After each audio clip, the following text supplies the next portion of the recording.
அல்ஹம்துலில்லாஹ். மதீனாவில் பேரித்தம் தோட்டம், மிக குளுமையான தோட்டம். இந்த இடம் மிக மிக அவசியமான முக்கியமான வரலாற்று சிறப்புமிக்க ஒரு இடத்திற்கு நாமெல்லாம் வந்திருக்கிறோம். இந்த இடம் எப்படிப்பட்ட சிறப்பான இடம் என்றால், நபிகள் நாயகம் ஸல்லல்லாஹு அலைஹி வஸல்லம் ஹிஜ்ரத்து வருவதற்கு முன்னால் சில சஹாபாக்களை தாவத்தினுடைய பணிக்காக, தாவத்தினுடைய வேலைக்காக வேண்டி இந்த இடத்திற்கு அனுப்பி வைத்தார்கள். முதலிலே முஸஅப் இப்னு உமைர் ரலியல்லாஹு தஆலா அன்ஹு அவர்களை அனுப்பி வைத்தார்கள். இங்கு அந்த சஹாபாக்கள் தங்கியிருந்தார்கள். இங்கு ஒரு கிணறும் இருக்கிறது, பிஹ்ருல் ஹஜீம் என்று அதற்கு சொல்வார்கள். இந்த இடம் மிக மிக முக்கியமான இடம்.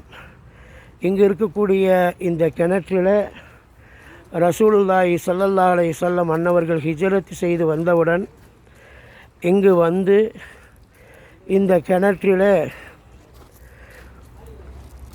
தண்ணீரில் ஒளி செய்து இங்கு தொழுதார்கள். தொழுத இடம்தான் இப்பொழுது நாம் பார்த்து கொண்டு இருக்கிறோம். இதோ நம்முடைய கண்மணி நபிகள் நாயகம் ஸல்லல்லாஹு அலைஹி வஸல்லம் அன்னவர்கள் ஹிஜ்ரத் செய்து வந்த பின்னால் ஒளி செய்த இடம் பாருங்கள். அல்லாஹ்வோட கிருபையினால் நம்மை கண்மணி நபிகள் நாயகம் ஸல்லல்லாஹு அலைஹி வஸல்லம் அவர்கள் ஒளி செய்த இடம். இந்த தண்ணீரில் தான் ஒளி செய்தார்கள். இந்த கிணறு இன்றும் இருக்கிறது. இங்கு ஒளி செய்துவிட்டு நேராக இதோ இந்த பகுதிக்கு வந்து ரசூலுல்லாஹி ஸல்லல்லாஹு அலைஹி வஸல்லம் அன்னவர்கள் தொழுதார்கள். சஹாபாக்களும் தொழுதார்கள். அல்ஹம்துலில்லாஹ். இதோ பாருங்கள், வேறு மஸ்ஜிதுல் ஹஜீம், மஸ்ஜிதுல் உஸ்பா, இதனுடைய சம்பவங்கள் இதோ இங்கு எழுதப்பட்டிருக்கிறது, போர்டு போடப்பட்டிருக்கிறது. மாஷா அல்லாஹ்.